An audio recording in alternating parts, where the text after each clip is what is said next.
Today I am going to start on one of the last projects I have to do here in the house, and it has to do with the fireplace here behind me. 2 years ago? No. Yeah, when we were visiting the house in 2023, I had told you that I was going to do something special with this. I have some real cool plans for this fireplace. I will share that with you in the future. So once again, as a reminder, it's 16 feet tall and it's 6 feet wide. So I've started some of the preparation here. I've taken the baseboard off. And I got my handy dandy level here. I need that. So this is the product we're going to use, Artica. Picked this up at Costco Canada. It's a walnut veneer. And it's got a felt backing on it that's black. I'll pull one out, but you can get an idea here from the photographs of kind of the things that you can do with it. So a lot of people thought that I might do a stone veneer on this, but I didn't want to do that. I wanted to do slant wall. And I had considered doing my own. But, you know, by the time you buy the birch plywood and you put your labor in terms of cutting it, sanding it, staining it, this actually turns out to be cheaper. And it looks like to be, well, maybe a little bit simpler to install. So let's pull it out of the box and line it up, and I'll show you what we're going to be going after.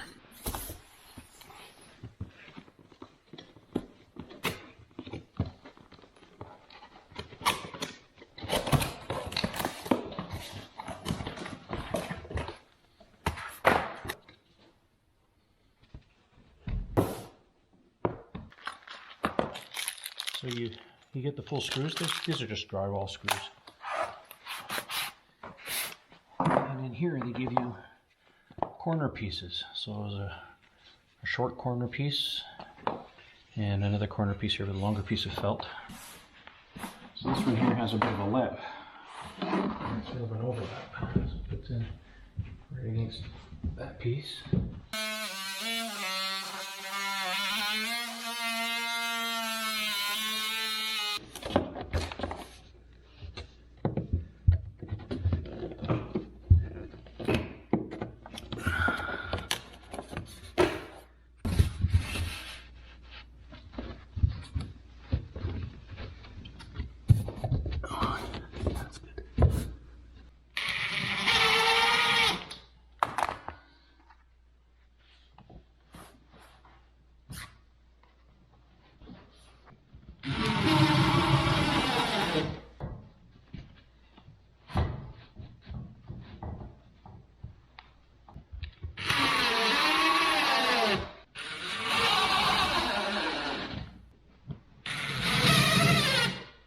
They also give you this little package of felt stickers to go over the screw heads. So, I mean, they're hardly noticeable. But if I can get that in there, yeah, that hides the screw head there. Right, so this is what I have done so far. It's getting tricky to do this part right here because lots of cuts. And, you know, I have to use some liquid nails on account of, there's a metal plate here on the back, so I can't use screws. The other thing too is that these corner pieces go on here, like so. So they really finish it off quite nice. Now the instructions say to use construction adhesive or like liquid nails on the back of that, along with some spray adhesive. But I found with the drywall screws it holds just fine. Matter of fact, I wouldn't recommend use adhesive because if you need to shift anything, like I have, I misjudged this side here, you're stuck and you're committed to it. So anyways, I don't recommend use that. Just use drywall screws if you can.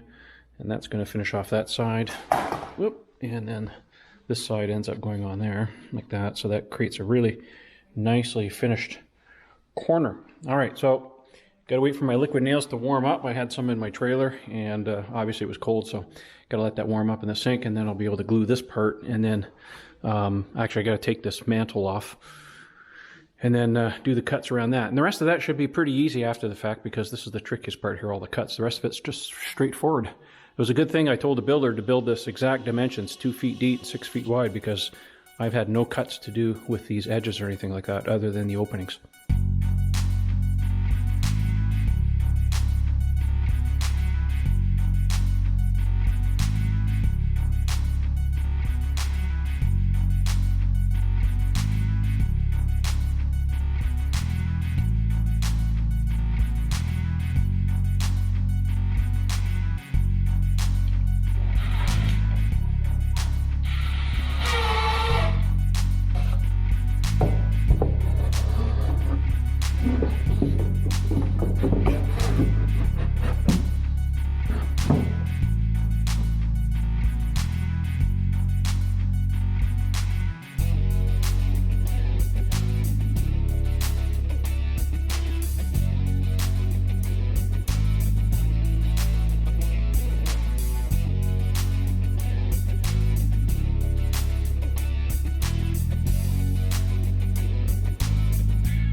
I hope you guys are not afraid of heights.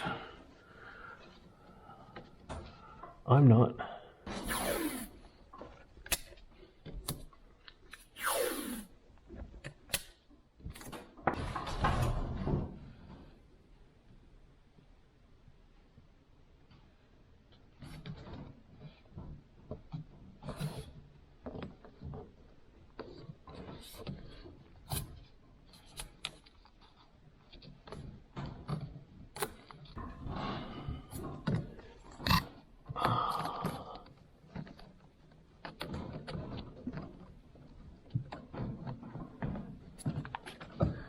Okay, that takes care of this side. 2 more panels to put on the other side. Just to protect the walls. I have to trim this panel. Just the felt a tiny little bit on here.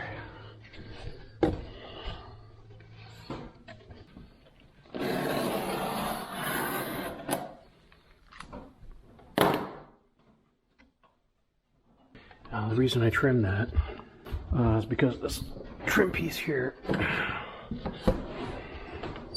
has to fit into that groove, and I want it to be, yeah, see, it's proud here, so I need to cut some more off.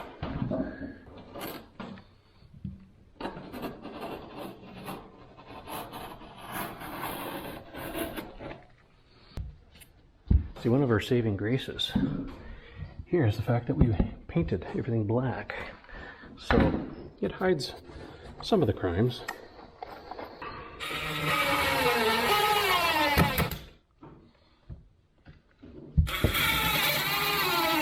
I'm very much on the tail end of this project. Last panel going in. Sorry about using my head, but my hands are full. You guys have a terrible view here, what's going on.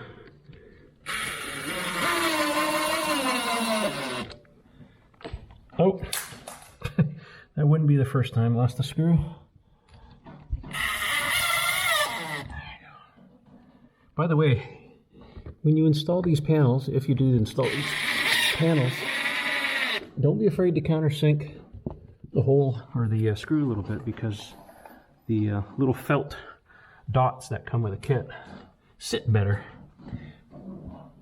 on top of the screw head to hide it. Up this high, I don't think anybody's going to see these screws, but what do I know? There we go, that's good. And then this piece here, I did a test fit already. It's going to work really good, nice and flush. Unfortunately, my gap here is not consistent anymore because it's narrower up here than it is down at the bottom, but oh well, it is what it is. So we'll put some glue on that. In this case, I have to be super careful not to get it too close to the edge because it'll squeeze out. So I'm going to do it this way. Ask me how I know. I don't think this stuff dries clear. So if any squeeze out, I'll just take a Sharpie to it. Oh, right. I need my, where'd my tape go? Did I? Nope.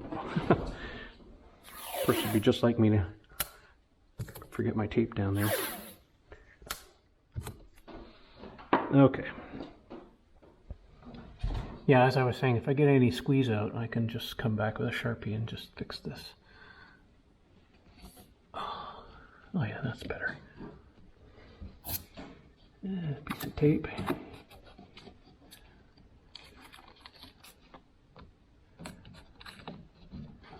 You want pressure in this direction, so anchor it here and pull it back, tie it back here.